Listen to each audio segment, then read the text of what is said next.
사도행전 13장 1절부터 3절 말씀까지 제가 읽겠습니다.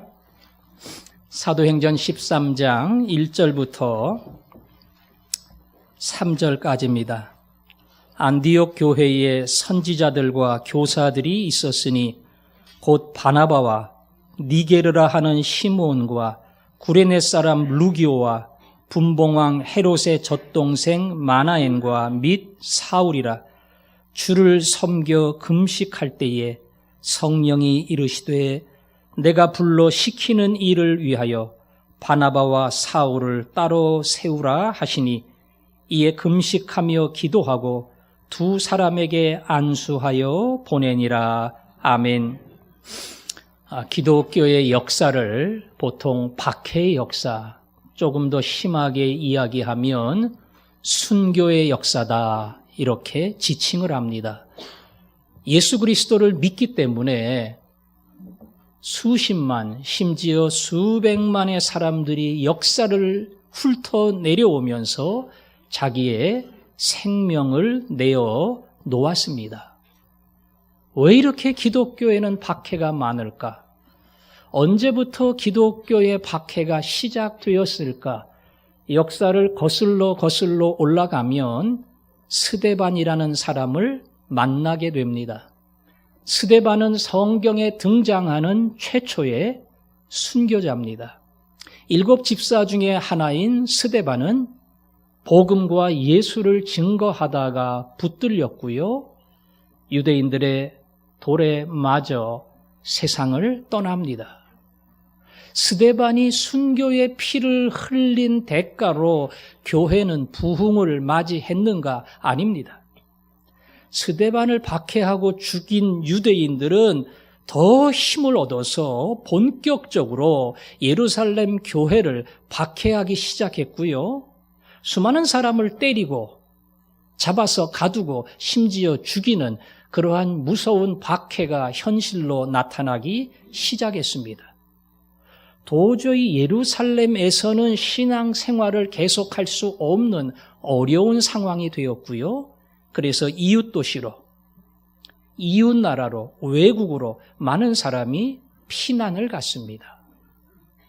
박해라고 하는 큰 시련은 하나님이 주신 것이 아니지만 박해라는 아픔과 눈물의 사건을 통해서도 하나님은 여전히 일하시고 흩어지지 않고 예루살렘에만 모여있는 예루살렘 성도들을 흩어지게 하시고 주께서 말씀하신 땅끝까지 이르러 내 증인이 되리라.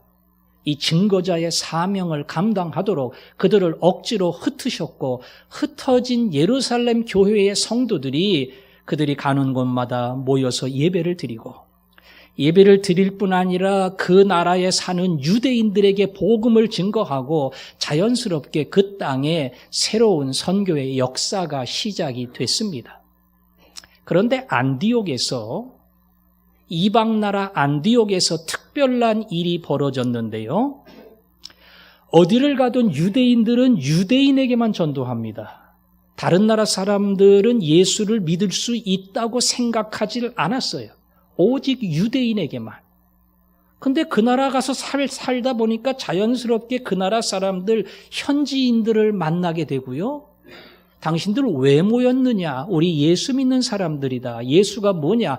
그러다 보니까 예수를 전하게 됐고 그 이방인이, 외국인이 예수를 믿는 놀라운 사건을 이들이 경험하게 됩니다. 아니, 유대인뿐 아니라 외국인도 예수를 믿네? 우리나라 사람이 아니라 이방 사람도 예수를 믿는구나. 이걸 발견하고 그 땅 사람들에게 열심히 전도를 했어요. 그래서 안디옥에 유대인뿐이 아니라 그 땅 현지인 외국인들이 날마다 교회로 들어오고 부흥하는 그런 놀라운 사건들이 벌어진 겁니다. 안디옥 교회가 계속 부흥을 합니다. 그야말로 평신도가 시작한 선교의 역사가 멈추지 않고 계속해서 부흥의 사건으로 연결이 된 겁니다. 그래서 예루살렘 교회가 진짜 선교사를 보냈어요. 그 선교사가 바나바 목사입니다. 훈련받은 바나바를 그리로 보냈고요. 바나바는 이미 평신도가 선교한 거대해진 안디옥 교회를 온 힘을 다해서 목회를 했습니다. 그래서 그 교회가 더욱 부흥하는 교회가 되었고, 자기 혼자 감당이 안 되니까 바울이라고 하는 성경에 탁월한 목사님을 초빙을 해서 마치 담임 목사, 부목사처럼 두 사람이 안디옥 교회를 감당을 했습니다. 그래서 안디옥 교회는 이방에 세워진 첫 번째 교회고, 놀라운 부흥을 경험을 했고, 마치 그 부흥은 하나님의 특별한 간섭이 아니고는 되어질 수 없는 하나님의 무언가의 뜻을 보여주는 그러한 교회였습니다. 안디옥 교회는 그 이후에 선교 사역을 시작을 했습니다. 최초의 교회 예루살렘 교회와 이방 선교지의 첫 번째 세워진 안디옥 교회는 공통점이 많아요. 예루살렘 교회는 유대인들이 모여 세운 그야말로 첫 번째 교회고요. 안디옥 교회는 평신도들이 세운 이방의 첫 번째 교회입니다. 두 교회 다 선교하고 선교했습니다. 다만 예루살렘 교회는 하나님이 강압적으로 간섭을 하셔서 그들을 흩으시고, 흩은 그들이 자연스럽게 선교하게 하셨고요. 안디옥 교회는 스스로 깨닫고 이 선교 사역에 동참을 하게 됩니다. 그 안디옥 교회가 선교하게 된 간단한 사연이 오늘 본문에 나와 있습니다. 안디옥 교회는 아까 말한 바나바 목사님, 그리고 바울 목사님이 리더입니다. 그리고 또 다른 리더들이 몇 명 있었는데, 그 중에는 왕족 출신이 있어요. 헤롯 왕가 출신의 그런 고귀한 사람도 있고요. 니그로라고 하는 흑인 계통의 지도자도 있었습니다. 공부를 많이 한 바울도 있고요. 왕가의 사람도 있고, 사람들에게 무시당하는 흑인도 안디옥 교회의 지도자로 들어와 있었습니다. 이 5명이 집단 지도를 하듯이 안디옥 교회를 이끌었어요.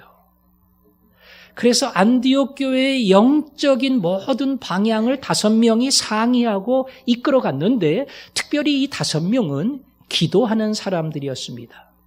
어느 날 안디옥 교회를 부흥시킨 하나님의 뜻이 무엇인가? 우리가 그 뜻을 모르면 어느 날 하나님이 또다시 우리를 만지실런지 모른다. 기도하자. 금식하자. 작정하고 안디옥 교회를 향한 하나님의 뜻을 찾았어요. 그랬더니 성령이 말씀하셨습니다. 내가 시키는 일을 위하여 바나바와 바울을 따로 세우라. 두 사람을 따로 세웠어요. 성령이 시키는 일은 그 두 사람을 선교사로 보내라는 것이었습니다. 그래서 3명의 지도자와 다른 사람들이 안수하고 그 두 사람을 선교사로 파송을 했습니다. 5명의 지도자 가운데 2 사람이 선교사로 파송되어 나간 겁니다.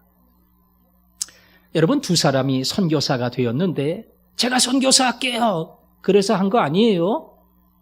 100% 성령님이 지명을 하셨고 이 2 사람을 보내라고 말씀하셨기 때문에 선택의 여지가 없어요. 이 2 사람은 본이든 아니든 무조건 가야 됩니다. 이 2 사람이 선교사로 가면서 하나님, 바나바 나는 이 교회 담임 목사입니다.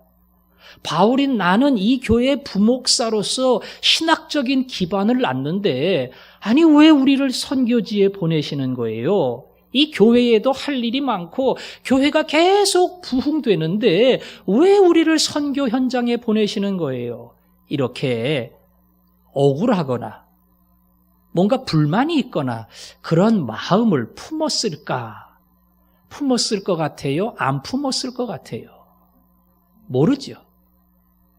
그럼 보내는 나머지 3 사람은 와, 다행이다. 내가 걸렸으면 나도 선교사로 가야 되는데 하나님이 나를 찍지 않으시고 바나바하고 바울을 가라 그랬으니까 나는 이 교회에서 안전하게 머물 수 있다. 참 다행이다. 그랬을 것 같습니까? 아니에요. 바나바와 바울이 선교지를 훑어가며 수많은 도시의 복음을 증거하는 걸 보면 얼마나 기쁨이 충만했는지 몰라요. 내가 택함받고 말 그대로 1호 선교사로 복음을 들고 수많은 복음의 불모지에 갈 수 있다는 것 자체가 바나바와 바울에게는 특권이고 영광이었습니다. 남은 세 사람은요. 그럼 왜 우리는 안 보내요? 왜 우리는 그런 특권을 안 주시는 거예요? 그러지 않았습니다. 그들은 보냈고 우리는 남았습니다. 하나님, 우리 보러 가라 그러면 우리는 갑니다. 남으라 그래서 남는 겁니다. 가는 사람만 선교사가 아니고요. 여기 남는 저희들도 선교사입니다. 저희는 하나님의 명령 따라 움직입니다. 바나바, 바울 보고 남으라 그러면 남고요. 우리한테 가라 그러면 우리는 갑니다. 어느 곳에 있든 우리는 선교사로 삽니다. 그런 마음의 준비가 되어 있었기 때문에 가든지 남든지 가든지 보내든지 어떠한 자리에 있든지 이들은 모두 선교사였고 선교사로서 땅끝까지 증인이 되리라. 주님의 명령을 기억했기 때문에 어느 자리에 있든지 똑같은 선교의 사명을 가지고 똑같은 헌신을 가지고 하나님 앞에 섰던 그런 안디옥 교회의 지도자들입니다.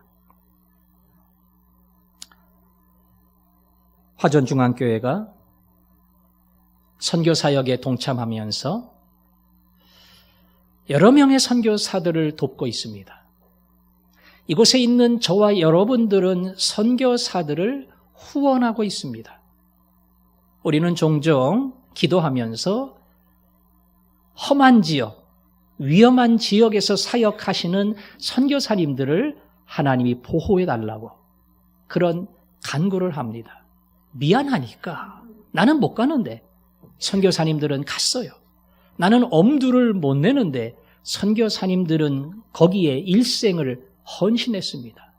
그래서 참 안타깝고 기도해 줘야겠다는 마음이 생겨요.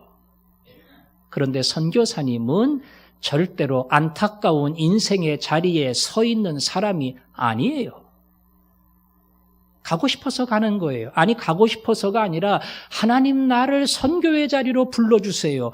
그 기도와 하나님이 주시는 소원을 가지고 선교사로 가는 겁니다. 그런 사람 선교사로 가지 말라고 그러면 스트레스 받아요.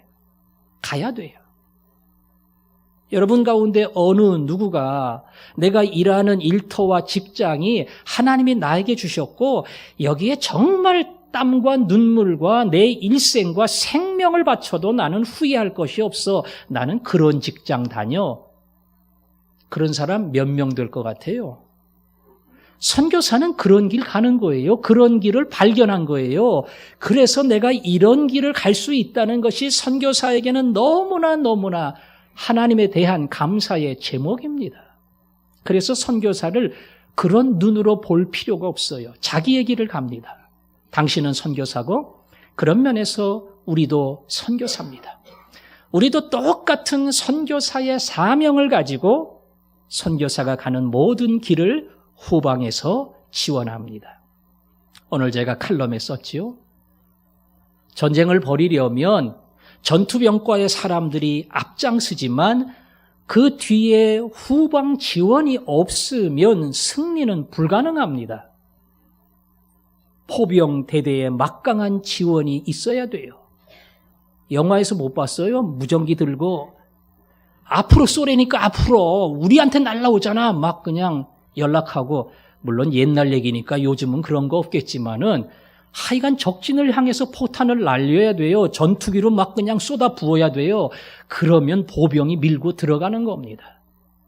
그렇게 전방과 후방이 연합하지 않으면 절대로 승리할 수 없어요. 그래서 우리도 선교사입니다. 현장에 안 간 것뿐이지 그들과 우리는 동일한 선교사라는 것. 오늘 안디옥 교회 지도자는 그 마음을 가지고 바나바와 바울을 선교 현장에 파송한 겁니다. 여러분도 그 마음을 가지고 내가 선교 사역에 동참하는 당당한 선교사라는 자부심을 가지고 인생을 살고요. 어디 가도 나는 뒤에 후방을 책임지는 선교사다. 거기에 대하여 정말로 누구에게 꿀리지 않는 그런 당당함을 가지고 살아야 될 줄 압니다. 구체적으로 어떻게 지원을 하는가? 오늘 성경 말씀 보니까 이 5명의 사람들은 금식하며 기도했습니다. 금식하며 기도했습니다. 그리고 하나님이 2명을 선정해 줬어요.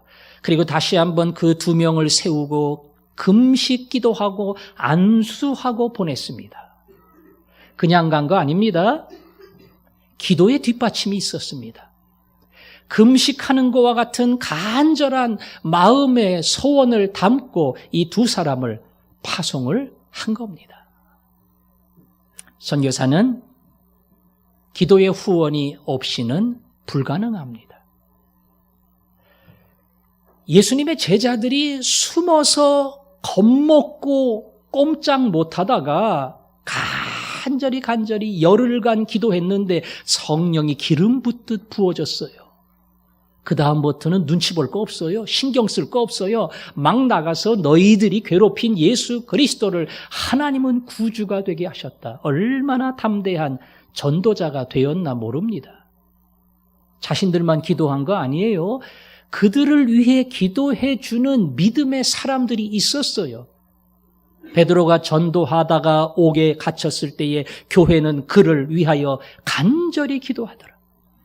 교회가 간절히 기도했어요. 베드로가 옥문에서 나오는 기적의 역사가 성도들의 기도를 통해서 이루어졌습니다. 바울은 에베소 성도에게 말했습니다. 여러분, 나를 위해서 기도해 주십시오. 나를 위해서 기도해 주십시오. 복음을 증거함에 담대함을 주시도록, 말씀의 지혜를 주시도록 여러분 나를 위해 기도해 주십시오. 에베소 성도를 향해서 선교사인 나를 위한 여러분의 기도가 필요하다고 하는 것을 바울과 같은 훌륭한 믿음의 사람도 부탁을 했습니다. 그래서 구체적으로 우리가 어떻게 후원을 하느냐? 우리는 기도로 합니다. 예배 중에 사모함으로 예배하라는 우리가 표어를 가지고 우리 예배가 하나님 앞에 나가야 된다. 그리고 그 기도 중에는 대표 기도도 있고 여러 기도가 있지만 그 안에 선교를 위한 기도가 꼭 들어가요. 선교를 위한 기도가 들어갑니다. 수요 예배 끝나고 기도할 때의 1번 기도는 선교사를 위한 기도입니다. 왜냐하면 선교야말로 하나님이 가장 기뻐하시는 죽어있는 사람을 살리는 것이고 그거야말로 예수님이 마지막 가장 중요한 명령으로 제자들에게 자기를 따르는 모든 사람에게 주신 것이기 때문에 우리의 예배가 하나님께 올려지지만 우리의 예배 가운데 영혼을 사랑하는 마음, 선교사를 후원하는 마음, 그들을 위해서 기도하는 마음, 그 모든 선교를 위한 우리의 간절함이 예배 속에 담겨 있는 겁니다. 예배를 잘 드리면 예배 속에서 하나님의 임재를 알고 그분의 소원을 찾다 보면 나도 모르게 전도를 향한, 선교를 향한, 잃어버린 영혼을 향한 간절한 기도가 올라옵니다. 그리할 때 우리의 기도는 살아있는 기도가 됩니다. 또 하나가 있다면 물질 후원이에요. 여러분이 오늘 선교 헌금 작정서를 받았지만 물질 후원이라고 하는 것은 말 그대로 선교 사역에 필요한 모든 재정적인 지원을 하는 겁니다. 안디옥 교회가 2 사람을 파송을 했어요. 파송할 때 차비도 당신이 알아서, 밥도 당신이 알아서, 잠잘 때도 당신이 알아서 잘 해결하시오. 그리고 보낸 것은 아닐 거예요. 안디옥 교회는 부흥한 큰 교회였습니다. 선교 사역을 감당하도록 재정적인 뒷받침을 해주고 우리는 계속 기도하고 물질로 당신들을 도울 겁니다. 당신들은 마음껏 복음을 증거하고 예수를 모르는 수많은 도시와 수많은 나라에 가서 하나님이 명령한 선교의 사명을 감당하십시오. 그게 안디옥 교회에 주신 사명이었어요. 바울은 빌립보 교회를 칭찬하면서 너희들이 재정적으로 나를 도와준 그 사랑을 내가 잊을 수 없다. 빌립보는 저 마게도냐 멀리 있는데 이탈리아 로마까지 바울을 돕겠다고 빌립보 교회의 대표 되신 분이 모든 필요한 물건과 돈과 다 모아가지고 그야말로 거의 한 달씩 배 타고 로마까지 와서 감옥에 있는 바울을 격려했어요. 그만큼 빌립보 교회는 재정적인 후원을 아끼지 않았고 바울은 그것 때문에 빌립보 교회를 잊을 수 없다고 얘기를 했습니다. 선교사를 향한 지원은 우리의 기도를 요구합니다. 그러나 기도는 입술로 끝나지 아니하고 우리의 마음과 물질에 동일한 헌신을 요구하고 그리할 때 선교사와 기도하는 우리가 한 팀인 것을 깨닫게 됩니다. 간혹 가정교회가 기도하고 있는 선교사가 국내에 들어오는 경우가 있어요. 저한테 일단 연락이 오지요. 제가 때로는 가정교회 소개하기도 하고 연결도 시켜줍니다. 그러면 초대해서 가정교회 모임에 참여도 합니다. 내가 기도하고 내가 후원했던 선교사가 우리 가정 모임에 오고 같이 교제하고 조금 더 자세히 선교 현장의 이야기도 들려주고 자기 가족의 이야기도 들려주고 그러면 관계가 맺어져요. 남이 아니라 우리 선교사야. 우리가 감당하고 품어야 할 선교사야. 그래서 선교사로서 가는 자, 보내는 자, 우리가 한 팀이라고 하는 것이 더 그 안에서 확인이 되고 가까워집니다. 그래서 선교는 기도 후원과 물질 후원과 관계의 맺어짐, 이 일을 통해서 모두가 한 선교사로 하나님 앞에 드려지는 겁니다. 우리 교회는 선교사를 후원하되 조금 특이한 점이 있어요. 파송교회는 우리가 책임지는 선교사이기 때문에 계속 책임을 지고요. 협력선교는 적은 금액이고 말 그대로 협력하는 거예요. 다른 교회가 이미 파송한 선교사를 협력하는 것이고 협력선교는 교회마다 다르지만 보통 3년, 4년 지나면 그만두기도 하고 필요한 사람 새로 선정하기도 하고 이렇게 해요. 근데 우리 교회는 한 번 하면 끝까지 해요. 그래가지고 10년이고 20년이고 계속 하니까 협력 지원을 받는 선교사님들이 화전중앙교회 같이 협력하는 교회는 처음 봤다고. 우리 협력하다가 끝나고 새로운 교회 생기고 이러는데 화전중앙교회는 초지일관 계속 돕고 있으니까 이런 교회는 처음 봤다고 할 만큼 우리는 계속 특별한 일이 없으면 같은 선교사를 지원을 합니다. 문제는 더 많은 선교사님들이 더 많은 필요를 요청하고 더 많은 지원을 요구를 해요. 일단 더 많은 선교사님들이 나갑니다. 그들을 누가 지원할 겁니까? 이미 사역하는 선교사님들 중에 나는 이제 충분합니다. 안 보내도 됩니다. 이런 분은 거의 없어요.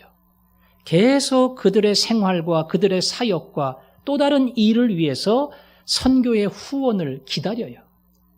그래서 계산을 해보면 교회는 한정적이고 선교사는 늘어나고 이걸 누가 감당을 하겠는가? 수학적으로는 안 맞아요. 근데 하나님은 하십니다.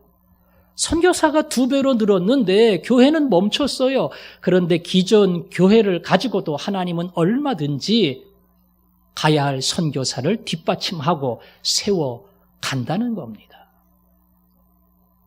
우리 교회가 지난번 선교 보고를 할 때 보니까 1년에 5,400만 원 정도 선교 후원을 했습니다. 가정 모임에서 보탠 것까지 합치면 한 6천만 원 정도 될 겁니다. 많은가요? 적은가요? 많죠. 우리 교회가 작년 건축 헌금 융자 받은 것을 갚기 위하여 여러분이 주일에 헌금한 거 가지고 1억 5천을 갚았어요. 1억 5천. 그거 다 갚으면 1억 5천 남는 거예요. 1억 5천 남으면 얼마든지 6천만 원에 더 보태서 선교할 수 있어요. 2억을 선교할 수 있어요. 우리는 그만한 능력이 있습니다. 하나님이 원하시고 하나님의 소원에 우리가 순종한다고 이야기하면 얼마든지 더 많이 할 수 있는 여력이 우리에게 있습니다. 간혹 특별한 일 때문에 여러분에게 선교를 요청하고 특별한 어려움 때문에 선교사를 위한 헌금을 하면 보통 한 500만 원에서 800만 원 정도 여러분들이 헌금을 합니다. 필요하다고 생각하면 우리는 하는 겁니다. 우리가 이 선교 사역에 하나님이 우리를 부르실 때에 그것이 하나님이 기뻐하는 일이라고 하는 사실을 깨달으면 얼마든지 기쁨으로 더 많이 섬길 수 있어요. 여러분 예배 중에 헌금하는 거? 예전까지는 선교에 많이 지원이 됐어요. 근데 선교 헌금을 넉넉하게 하니까 더 이상 우리 예산 가지고 선교에 지원하지 않습니다. 저는 우리의 선교 헌금이 더 많은 분들의 작정으로 더 많아지고 앞으로 우리의 예산 가운데 적지 않은 금액을 선교에 헌신을 하고 그래서 수많은 사람들이 선교에 도움을 받기 원할 때에 우리가 지금의 2배, 3배로 선교 사역에 동참하는 그런 일들이 얼마든지 가능하다고 믿습니다. 그리고 가능합니다. 그러므로 우리가 주일에 드리는 헌금은 단순한 헌금이 아니고 그것 자체가 이미 선교 사역에 동참하는 겁니다. 주일에 드리는 헌금이 선교 사역에 동참하는 거다. 말씀드렸죠? 가는 선교사는 갑니다. 우리는 주일에 헌금합니다. 선교 헌금합니다. 이거 없으면 못합니다. 이거 없으면 빈손입니다. 이거 없으면 빈손으로 돌아와야 됩니다. 자식이 대학 간다고 공부해요. 얼마나 힘들어요. 아버지가 말합니다. 힘들긴 뭐가 힘들어, 내가 힘들지. 내가 그거 다 뒷바라지 하느라고 가고 싶지도 않은 직장 가서 밤늦게까지 일하고 등록금도 해주지, 밥 먹여주지, 학원비 보태주지, 오만 거 내가 다 한다고. 지가 공부한 것 같지만 내가 한 거라고. 틀린 말이에요? 틀린 말 아니에요. 아버지가 안 보내주면 공부 못해요. 대학에 가긴 갔는데 부모가 뒷받침 못하면요. 대학을 6년도 하고 8년도 해요. 돈 있어야 되니까. 알바하고 벌어서 하고 심지어는 알바 뛰면서 간신히 공부하는데 공부도 안 돼요. 아니 학교 끝나면 일해야 되는데 언제 공부를 해요? 제대로 공부를 하려면 뒤에서 강력하게 지원해 주는 이 물질적인 부모의 후원이 있어야 오직 공부에 전념할 수 있어요. 그래서 물질의 후원이야말로 하나님께서 우리에게 맡겨주신 보내는 선교사로서의 가야 할 마땅한 길이라는 것. 그래서 이 헌금이, 이 예배가 하나님 받으시는 선교 사역에 동참하는 자리라는 것, 그것을 우리 모두가 기억을 해야 됩니다. 훗날 선교사님들이 하늘나라에 가서 칭찬을 많이 들을 겁니다. 복음을 위해서 일생을 헌신한 주의 종들이 우리 주님 앞에 말 그대로 상급을 받을 겁니다. 그때 여러분은 옆에서 꼽사리 끼듯이 이렇게 껴가지고 저도 도왔는데요. 이러지 않아요. 여러분도 당당히 옆에 서서 이 사람 내가 없이는 못합니다. 내가 다 밀어준 겁니다. 내가 다 기도해주고 내가 다 뒤에서 보태주고 그래서 이 사람 한 겁니다. 그 상 저도 똑같이 받습니다. 이러고 받아야 돼요. 제가 저희 어머니 얘기했죠. 우리 어머니는 전도 열심히 하는 전도 왕이에요. 전도 왕 권사님이에요. 전도 잘 못하는 권사님, 돈 있는 권사님, 전도는 하고 싶은 권사님, 그 권사님이 매달 10만 원씩 줬어요. 권사님 전도하라고. 난 잘 못해. 근데 나 전도하고 싶어. 근데 내가 재정적으로 밀어줄 테니까 그 전도 절반은 내가 한 거야. 그러니까 열심히 전도해. 그거 괜히 하는 소리 아니에요. 뭐 돈 많다고 자랑하는 거 아니에요. 전도하고 싶은 거예요. 난 잘 못해요. 그러나 내가 뒷받침을 해주고 그 현장에 나도 같이 내 힘을 보탰다. 하나님 앞에 난 그렇게 말하고 싶은 거예요. 그것이 바로 물질 후원에 함께하는 우리가 당당히 서야 할 이유입니다. 하나님 앞에서 그 마음으로 헌신하시고 기도하시고 후원하시고 훗날 이것 때문에 천국에서 당당히 선교사와 함께 상을 받는 사람, 하나님이 그런 복을 여러분 모두에게 주시기를 주님의 이름으로 축원합니다. 기도하겠습니다. 하나님 감사합니다. 죽어가는 저희들을 구원해 준 것도 너무나 감사한데 죽어가는 사람을 저희들이 살릴 수 있다는 것, 이것보다 더 큰 복이 어디에 있겠습니까? 손만 내밀면, 마음만 쓰면 얼마든지 살릴 수 있는데 이런 귀한 기회를 주셨으니 이 기회를 놓치지 않게 하여 주옵소서. 하나님, 기도로 돕기를 원합니다. 물질로 돕기를 원합니다. 우리의 예배가 기도가 있고 물질이 있고 그래서 이 예배를 통해서 선교하는 교회로 쓰여지기를 원합니다. 모든 성도들의 마음속에 소원을 주시고 그 소원을 따라 화전중앙교회는 마지막 주의 명령을 이루어 드리는 순종하는 교회, 쓰임받는 교회 되게 하여 주옵소서. 예수님 이름으로 기도합니다. 아멘.